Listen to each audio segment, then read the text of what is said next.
अध्यक्ष महोदय, एक बार भारत की सारी विपक्षी पार्टियों ने मिलकर के एक गठबंधन बनाया। उसका नाम रखा इंडिया। नाम तो इंडिया रखा, परंतु यदि आंख बंद करके उन्हें सुने तो ऐसा पता ही नहीं चलता कि वो स्पोक्स पर्सन इंडिया के हैं कि पाकिस्तान के हैं। उनका माउथपीस भारत के लिए बात कर रहा है क्या अमेरिका की बात कर रहे हैं।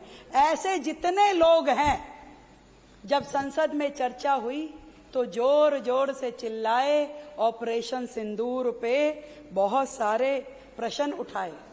उनके लिए काका हाथरसी ने एक कविता लिखी है, नाम और रूप का भेद। तो उन्होंने लिखा कि नाम मिला कुछ और तो शक्ल अकल कुछ और, नाम मिला कुछ और तो शक्ल अकल कुछ और, शक्ल अकल कुछ और, बेच रहे कोयला लाला हीरा लाल, सूखे गंगा राम सूखे मक्खन लाल। अरे सूखे मक्खन लाल झींकती माँ और दीदी, समझ रहे ना, माँ और दीदी, कि निकले बेटा आसा राम, कितने निराशावादी। जिनको अपनी देश के सेना के वक्तव्य पे विश्वास नहीं, जिनको अपने प्रधानमंत्री पे विश्वास नहीं, वो विश्वास करते हैं दूसरे देशों के आकाओं पे। और वो जो दीदी, राष्ट्रीय दीदी, श्रेय की बात कर रही थी कि देखिए मोदी जी को इसका श्रेय चाहिए, मोदी जी को इसका श्रेय चाहिए। मैं पूछना चाहती हूं, 1947 से आपकी सरकार दिल्ली में, देश में राज कर रही है। आपने खूब श्रेय लिया देश को आजाद कराने का, तो देश के विभाजन की जिम्मेदारी क्यों नहीं ली आपने? आपने खूब श्रेय लिया कि भारत को हमने जिताया, भारत को हमने आजाद कराया। तो जब कश्मीर जो भारत का हिस्सा था और पाकिस्तान उस पर कब्जा कर रहा था, तो आपने उसकी जिम्मेवारी क्यों नहीं ली?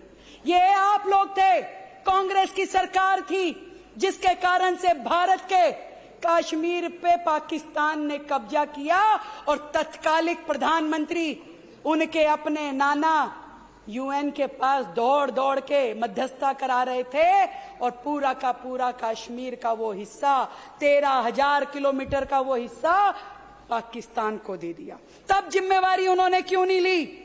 उन्होंने 1962 के भारत चीन के युद्ध की जिम्मेदारी क्यों नहीं ली? जब बिना हथियार के, बिना ठंड के कपड़ों के, बिना बारूद के हमारी सेना के हजारों सैनिक मर गए, तब उन्होंने जिम्मेवारी नहीं ली, बातें करते रहे।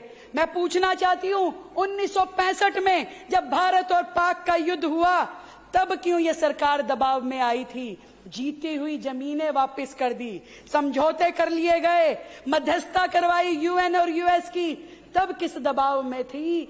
तब क्यों जिम्मेदारी नहीं ली? और साथ में बात करना चाहती हूं 1971 के युद्ध की, जब भारत और पाकिस्तान का युद्ध था। सेनाओं ने तब भी शौर्य दिखाया, सेनाएं आज भी शौर्य दिखा रही हैं, पर तब जो सिंहासन पे बैठे हुए लोग होते थे, उनमें निर्णय क्षमता नहीं होती थी।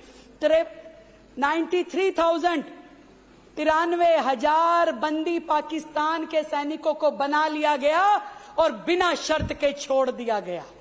ना तो उसके बदले में पीओके मांगा गया, ना ही 54 सैनिक जो भारत के पाकिस्तान के पास थे उन्हें मांगा गया। मैं पूछना चाहती हूं, उसकी जिम्मेदारी क्यों नहीं याद आई मैडम को? जब वो संसद में खड़े होकर के बोल रही थी, तब क्यों शिमला समझौता कर लिया गया? मैं पूछना चाहती हूं, 1984 में जब प्रधानमंत्री इंदिरा गांधी जी की मृत्यु हुई और तत्कालिक उनके बाद के प्रधानमंत्री राजीव गांधी खड़े होकर के ये कह रहे थे कि बड़ा पेड़ गिरता है तो धरती हिलती है, तब उन्हें जिम्मेदारी का बोध नहीं था कि उनके इस एक वाक्य ने पूरे के पूरे भारत में हजारों सिखों के घर बर्बाद कर दिए, उनका कत्लेआम कर दिया। उसकी जिम्मेदारी उन्होंने क्यों नहीं ली? और उसके बाद से लेकर के जब तक मोदी जी की सरकार नहीं आई, कश्मीर घाटी में रोज पत्थर फेंके जाते थे, रोज कत्लेआम होते थे, रोज भारत बदनाम होता था। उसकी जिम्मेदारी उन्होंने कभी नहीं ली, तब भी वो चुप रहते थे। और इतने सारे कश्मीरी पंडितों का नरसंहार हुआ, पलायन हुआ, तब उनसे जिम्मेदारी नहीं ली गई। आज वो बात करती हैं कि जिम्मेदारी लीजिए। जिम्मेदारी लेने के बाद ही तो यहां बैठे हैं। और वो सांसद जया बच्चन जी वरिष्ठ सांसद हैं, बात करती हैं कि काल्पनिक लगती है ये सारी घटना। मैं उन्हें बताना चाहती हूं आज इस सदन के माध्यम से, अभिनय की कला अलग है और संसद की गरिमा अलग है। उनके द्वारा कहे हुए ये शब्द सीधा सीधा सेनाओं का अपमान है जब वो कहती हैं कि एक पूरा का पूरा दृश्य काल्पनिक लगता है। मैं कहना चाहती हूं कि वो सैनिक जो अपनी जान हथेली पे लेकर के सरहदों पे लड़ते हैं, वो उन्हें काल्पनिक लगता है। वो कहती हैं इसका नाम सिंदूर क्यों रखा गया। मैं उनको उनकी ही फिल्मी भाषा में बताना चाहती हूं कि एक चुटकी सिंदूर की औकात आप क्या जाने जया मैडम, आपको नहीं मालूम कि इसकी वैल्यू क्या है, इसका आधार क्या है, इसका सम्मान क्या है। आप तो फिल्मी हस्ती हैं, फिल्मों के अंदर की दुनिया जानती हैं, उसके बाहर आपको कुछ नहीं पता, क्योंकि तुम्हारी राजनीति तो केवल आरोपों से चलती है और मोदी जी की साख जनता के भरोसे पे पलती है। ऑपरेशन सिंदूर उत्तर था उन सभी आंसुओं का जो हमारी बहनों की आंखों से निकले। ऑपरेशन सिंदूर उन सभी चीखों का उत्तर था जो उन माओं ने अपनी बेटों की अर्थी से लिपट लिपट के चिल्लाई और रोई, उसका जवाब था ऑपरेशन सिंदूर। और मैं बधाई देना चाहती हूँ आदरणीय प्रधानमंत्री जी को, देश की सभी माताओं बहनों की ओर से, जिन्होंने एक साहसी पिता, एक संवेदनशील भाई और एक दृढ़ शक्ति वाले राष्ट्र नायक की भूमिका निभाते हुए भारत की सभी बहनों का मान सम्मान और स्वाभिमान बचाया। ये सैन्य अभियान नहीं था, ये हर शहीद के परिवार का सम्मान था जो माननीय मोदी जी की वजह से मिला। और ये इन विपक्ष के लोगों पे तो वो गाना जचता है अध्यक्ष जी। वो कहते हैं ना कि इसको लुभाया तो क्या किया, उसको लुभाया क्या किया। वो गाना होता था कि दारा सिंह को लड़ाओ तो जाने, अमिताभ बच्चन को बुलाओ तो जाने। वो जचता है जब 2016 में उरी की सर्जिकल स्ट्राइक हुई, तब ये कहते थे सबूत, तो कहते थे ये करके दिखाओ, सबूत लाके दिखाओ तो माने। मोदी जी ने सबूत ला दिया। अगली बार जब बालाकोट एयर स्ट्राइक हुई तो सबूत भी आ गए। तब इन्होंने कहा कि अरे भाई वो अभिनंदन चला गया, उसको वापस लाओ तो जाने। और मोदी जी की ताकत देखिए, अभिनंदन को भी वापस ले आए, पाकिस्तान खुद आकर के देखे गया। फिर इन्हें लगा कि अब क्या बोलें कि अब इसके अगला क्या है। तो इन्होंने कहा कि भाई आज आपने यहाँ पे जो किया है ये तो कर दिया, जो आतंकियों ने सीधा सीधा मारा, आपने आतंकी अड्डों पे हमला किया वो तो ठीक है, परंतु जो आतंकी सीधा सीधा गोली चला के गए उनको क्यों नहीं मारा। तो मोदी जी ने उसका भी जवाब दे दिया। हर हर महादेव ऑपरेशन के तहत उन 3 आतंकवादियों को भी मार दिया। फिर ये कहते हैं कि अब क्या बोलें। तो ये तो विपक्ष की भूमिका है। इन विपक्ष वालों का क्या कहें, इनको कुछ तो बोलना है। इन्हें भारत से प्यार नहीं है, इन्हें उन सब देश विरोधी ताकतों में प्यार है जहां इनको अपना प्रतिबिंब दिखता है। भारत की प्रगति में, भारत के आगे बढ़ने में ये लोग खुश नहीं है। ये चाहते हैं कि देश पिछड़ा रहे जैसे इनके कार्यकाल में पिछड़ा रहा।